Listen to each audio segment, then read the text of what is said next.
Movies. You know, we all watch them. Let's not lie. Unless you're like a freak, then okay, you don't watch movies, whatever. Now, this year, 2023, I decided to set myself up with a goal, a very unnecessary goal, but I decided to watch 100 movies. As of the recording of this video, I am at 66 movies, my favorite one being 1948's Charade. Magnificent movie. And in a year where we have amazing movies coming out like Barbie, Oppenheimer, Mission Impossible, one of the Fast movies, I decided to sit down and watch a movie that's very important in the history of cinema, at least in my house. You see, since I was a kid, my parents made movies really important. I used to watch movies all the time, and while they necessarily don't work in anything related to film, they made sure that they covered the bases. The first movie I ever remember watching was Star Wars: A New Hope. I watched it with my dad, and immediately went crazy about everything Star Wars. And to this day, Star Wars is one of the most important things in my life. And then with time, I developed a love for superheroes and Marvel movies, DC movies, you name it. And I don't know why, but at some point in my life, my dad decided that it was time for me to watch a very important movie. At least to him. Now, I don't know what my dad's thought process was. Maybe he just picked a random movie, but in my head, at least it went something like this. Listen, the kid loves superheroes. He loves Star Wars. Why don't we put those two things together and just pick a movie for him? So there I was, around 5 years old, I think, sitting down to watch the George Lucas produced 1986 movie Howard the Duck.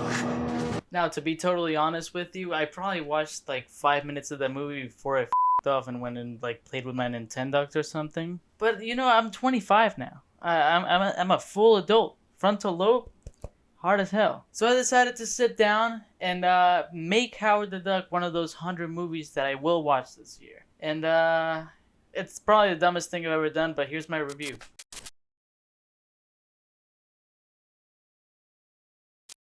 You know, after watching this movie, I think I understand George Lucas' thought process. He said to himself, hey, you know what people really loved about Star Wars? The creepy little aliens. And, you know, how can we forget about all of them? I mean, we have Watto, Jabba the Hutt, we have Jar Jar Binks. I mean, who could forget Babu Frick, right? So whatever, the movie starts, you know? First of all, good intro. I liked it. VFX, not that bad for 1986. It starts with Howard entering his house, you know? Beloved Marvel character, Howard the Duck. He enters his house and they just show you what he's all about. He picks up a letter from his table and it just shows you immediately what the tone of the movie's gonna be. Very horny. Now, I don't remember what the letter said exactly, but I do know it said something along the lines of, I miss you. I cannot wait for your beak to touch mine. Something like that. I'm going to put it up on the screen. It's just weird. I don't know what to say. Then we're immediately attacked by some references to, you know, Duck World movies. Amongst them, my favorite one, Indiana Jones. Don't know why, but you know, George Lucas. And then once again, Howard just does his thing. You know, he sits down on the couch and opens up his favorite Play Duck magazine and we see it all. But you know, that's what Howard's all about, you know? He's about that relaxed life. He sits down, he cracks open a Birdweiser, he's, you know, looks at just some female ducks. Whatever you call them. I don't know the term. I'm a content creator, not a scientist. And then, for some weird reason that is, of course, explained later on in the movie, he just sits on that couch and is propelled backwards, you know, going through random apartments, and amongst those, you know, a lovely elderly couple, and then just a naked female duck, and all on display.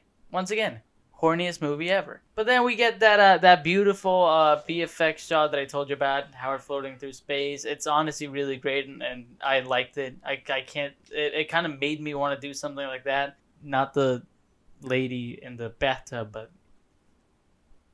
floating, you know. And, you know, Howard lands on Earth, our planet. And he's immediately confronted by what I can only assume is a group of BDSM vampires. You know, they carry him around, take him to a bar, and we are introduced to Lea Thompson's character, whose name I forgot. She plays in a band, you know, behind a cage for some weird reason in a bar, and they make pretty good music, if I might add. Howard doesn't want to be there, so he fights him off, escapes, and goes hide in a trash can because he's terrified. Little baby duck, he can't live on Earth. That's not for him. That's for humans. Fast forward a little bit, Lea Thompson is walking home, and she is attacked by two men who immediately try to kiss her for no reason. They're horrible people. Sadly, there's no George McFly there to just punch him off. But we do get Howard, and thankfully he is a master of quack fu. No one laughs at a master of quack fu. Whatever the that is. And I will say, watching Lea Thompson and Howard fight off these two, demons out in the street, made me realize that this is somehow not Lea Thompson's weirdest movie. I mean, she did try to sleep with her son in that one movie, but that's besides the point. Now they know each other. They're friends. And of course, as any human being would do, Lea Thompson starts asking him about where he's from. He's confused about the word Cleveland for some reason. Cleveland. Uh-huh. And then she's like, "Hey, what planet are you from?" And then he's like, "Planet? What do you mean?" And she's like, "Yeah, we're on Earth, I think." Huh? What do you mean you think? Let's just keep going. Then they go to Leah's apartment. It's a trashy apartment. Honestly, pretty cool if you ask me, but it's trash. It's the worst. Howard's just judging everything. She offers him a plate of milk like he's a kitty or something. I don't know. When I see a duck, I never think, "Oh, let me get him milk." I think of bread and being chased by them. But that's besides the point. But they talk. They become friends. Howard falls asleep, and Lea Thompson just decides to go through his wallet. In which you can find a mallard cart, you can find blooming ducks, and it kind of brings in a sort of an important point to me is that I get it. They're trying to make bird puns. There's a duck. There's a duck. It's not a human being. We can't see him. But is your credit card called a human card? Is it called blooming humans? No. The puns don't even make sense. And that's not the weirdest thing she finds in that wallet. She finds a condom in there. And it's out of the wrapper. That's just how Howard lives. He likes to live dangerously. And she immediately takes it out and says, "Oh, Howie." First of all, don't go through the man's wallet. He's going through shit. He's suffering right now, and you're just stealing from him? Well, she doesn't steal, but just don't look through it. There's no necessity. Don't touch a condom. Don't. That's all I'll say about that. Don't touch a condom. But whatever. Next morning rolls around, and Lea thankfully knows a scientist who specifies on ducks and birds in general. And it's surprisingly Tim Robbins, from Shawshank Redemption, Hudsucker Proxy, that guy. The thing I don't understand is he immediately freaks out. He studies birds and he starts telling her this is huge. They shows him the line of evolution of hey, this is the next step in bird evolution. It's him. And she immediately gets pissed at him because he's no help. If you're taking him to the expert, of course he's gonna freak out. He's gonna want to know more. But what do you expect him to do? Send him to another planet? He just knows birds. He doesn't fly. So, they walk away, and then again, people getting angry for no reason. Howard's angry at Lea for not helping, even though she's the only person who's trying to help him. So, he doesn't want to be in this planet anymore. He has no time for her shenanigans. So he decides to do the one thing that can get him home. Finding a job. And of course the job he finds is at a motel where people are just doing things in the hallways. I actually don't know if it's a motel. It's just a room. It's a building with hot tubs and beds. It's a very horny movie. However, no surprise, this job lasts him about 5 seconds maybe before he's kicked out. Good job, Howard. You did it. Then he travels on the bus and nobody questions it. He gets off the bus and sees immediately a duck hunting commercial and gets freaked out and runs away. And we get probably my favorite line delivery in the entire movie. That's a duck, man. But whatever. Howard has an existential crisis, runs around the city, and of course ends up at the same bar that Lea Thompson's band is playing. Same bar where the movie started. Here we go again. Once again, there they are, shredding, great music, undeniable talent. And I will say, like, the looks they give each other, there's too much, like, sexual tension between this adult woman and this duck, and I'm not comfortable with it. And we get some, like, weird line delivery about, like, Lea Thompson's playing a depressing song at a punk bar and says something like, "Ah, man, this song doesn't fit the vibe. Let's switch it up." Which, like, of course, don't play that there, but also don't complain about it. You chose the song. You play here, what, every night, and you're surprised that this song did not hit? But Howard decides to go to the bar, sees Ginger, because, you know, ginger hair, that's his name. He manages the girls' band, and he's not paying them correctly. So Howard, the gentleman he is, decides to confront him. And there's this guy named Richie with the worst acting I've ever seen. I mean, I don't know what kind of voice coach he had or dialect coach, but like, it's like he's doing a New York Italian accent, but never been to New York or seen a picture of Italy. Oh, look, Ginger, I warned you when you got into rock management, you'll be dealing with the entertainment types, different strokes and all that. You know, they throw Howard across the bar, sliding him, and they're surprised that he survived the slide for some reason. Huh? And you know Howard, master of quack fu, beats him up. Actually, kind of brutally.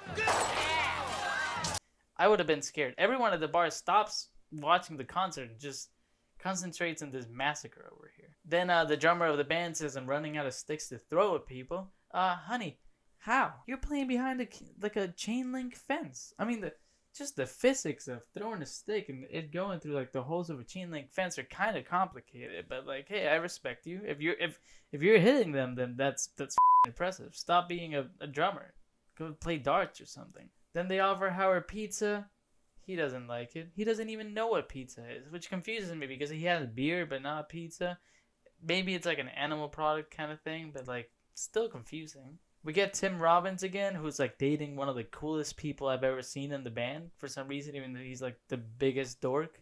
And he explains that, you know, there was a feather in the lab when they were sending a message to space for some reason, and that's how they think Howard got to Earth. So they're gonna try to help him, you know? So Howard and Lea go back to Lea's apartment, and it's the most awkward scene in the entire movie.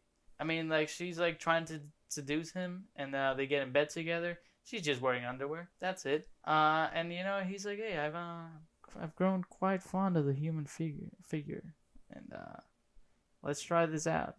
Immediately chickens out, ducks out, and you know, she's like, "Oh no, it's a joke. I would have never done this. But you know, I will give you a kiss."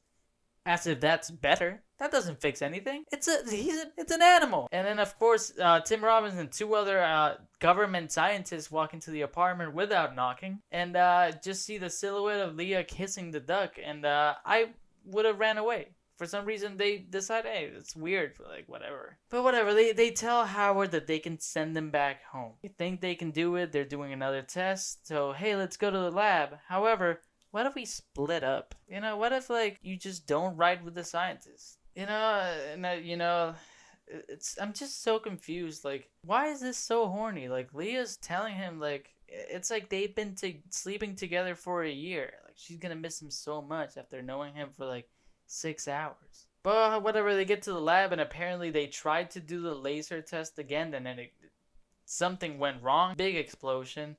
The police get there. They try to arrest Howard on illegal alien charges, which felt racist, but I don't know why. You know, they arrest him before, of course, he escapes because he's a master of quack fu. What do you think? And then, of course, the chief of police says, "The duck got away." Great line deliveries in this movie, I'm telling you. However, they do find Professor Jenkins, who's the scientist who's gonna help him, played by that guy in Ferris Bueller's Day Off. Horrible human being in real life. Just saying, if you don't know anything, I'm not gonna say what he did, but look it up. They get in the car and start driving away, escaping from the police, and this is like a chase scene, but no one's chasing them. It's just an excuse to tell you that something's wrong with Jenkins. There's a monster inside of him. And you know, then he becomes evil because doctor good, explosion bad. That's how it works. They go to a restaurant to hide away, and even though this demon inside of Jenkins has already told him he's a demon. They just pretend like nothing's happening, you know? I mean, Jenkins shoots lasers out of his eyes, and they're just like, "Come on, doctor, what do we do?" Whatever. Jenkins goes crazy. People try to kill Howard. Quack Fu was not helping him in this scenario. Jenkins takes Lea Thompson away. They escape, and Howard's just left alone, hiding from the police. Of course, Tim Robbins gets there to save the day, even though he can do nothing. We get a really weird scene of the monster recharging by sticking his tongue in like a cigarette lighter port in a car, but like, I don't know what this movie's about. I'm really like, I shouldn't have watched it. Once again, in this movie, fences mean nothing for some reason, but like, that's not that important because Howard and Tim Robbins build a plane. I mean, there was like parts there, but like, they built a plane. So we get like the coolest chase scene in the movie, finally an actual chase scene. Props to the stunt double, by the way. Whoever was Tim Robbins' stunt double, you did it, bud, because that's some dangerous shit. We see a Lea Thompson in a truck with the loosest nuts I've ever seen. Like, I don't know how she didn't just rip them open, but like, I don't think I have to question the validity of anything in this movie. Tim Robbins and Howard get to the lab, and you know, they're there to save the day. Tim Robbins knows about this scientific weapon that they were meant to use for wars, and they have to enter through a door to get it, and thankfully, Quack Fu. Now, there's two important things to me about this weapon. It was made for war, but apparently they have to use it at close range. And the other important thing is the car with the weapon will not drive unless your seatbelt's on. Technology that maybe should exist, but like, also why? But whatever, they managed to shoot Dr. Jenkins with this laser. The whole thing Dr. Jenkins, or the monster inside Dr. Jenkins, wants to do is send a laser to the other dimension to get other of his monster buddies to invade this planet. And the one thing I'm thinking about in this entire scene is, man, I really want Howard's jacket.